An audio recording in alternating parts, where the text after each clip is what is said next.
ಇನ್ನು ರಾಜ್ಯ ಸರ್ಕಾರಕ್ಕೆ ಸದ್ಯ ವಾಲ್ಮೀಕಿ ನಿಗಮದ ಹಗರಣ ತಲೆನೋವಾಗಿ ಪರಿಣಮಿಸಿದೆ. ಚಂದ್ರಶೇಖರ್ ಆತ್ಮಹತ್ಯೆ, ಸಚಿವ ನಾಗೇಂದ್ರ ರಾಜೀನಾಮೆ ಬೆನ್ನಲ್ಲೇ ಪ್ರಕರಣ ಈಗ ಮತ್ತೊಂದು ಮಗಲಿಗೆ ಹೊರಳಿದೆ.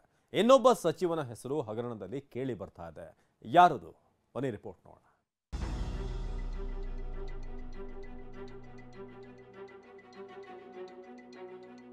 ವಾಲ್ಮೀಕಿ ನಿಗಮದ ಹಗರಣದ ಹುತ್ತ ಮತ್ತೊಬ್ಬ ಸಚಿವನ ಸುತ್ತ. ಸಚಿವ ಶರಣಪ್ರಕಾಶ್ ಪಾಟೀಲ್ ಕಚೇರಿಯಲ್ಲಿ ನಡೆದಿತ್ತ ಸಭೆ.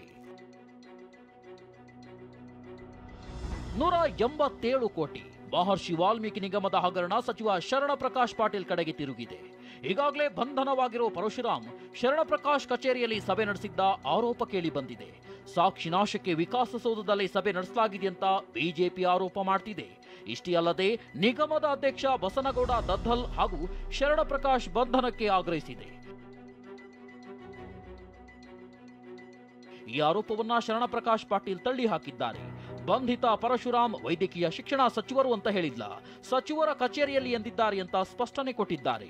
ಅಲ್ಲಿ ನಾನು ಯಾರಿಗೋ ಮೀಟ್ ಮಾಡಿದ್ದೀನಿ, ಹಾಗಾಗಿ ಅದು ವಾಟ್ಸಪ್ ಚಾಟ್ ಅವರು ಅಂತ ಹೇಳಿದ್ದಾರೆ. ಅವರು ವೈದ್ಯಕೀಯ ಶಿಕ್ಷಣ ಸಚಿವರು ಅಂತ ಹೇಳಿಲ್ಲ, ಆ ಕಚೇರಿ ಅಂತ ಹೇಳಿದ್ದಾರೆ. ಅದು ಎನ್ಕ್ವೈರಿ ಆಗಲಿ. ಕೆಲವರು ಹೆಸರುಗಳು ಹೇಳ್ತಾರೆ ಅಥವಾ ಕೆಲವು ಇನ್ಸಿಡೆಂಟ್ಗಳು ಹೇಳ್ತಾರೆ. ಅದನ್ನೆಲ್ಲ SITನವರು ವೆರಿಫೈ ಮಾಡಿಕೊಂಡು ಅದಕ್ಕೇನು ಕ್ರಮ ತಗೋಬೇಕು ಅದನ್ನು ತಗೊಳ್ತಾರೆ. ಅವರು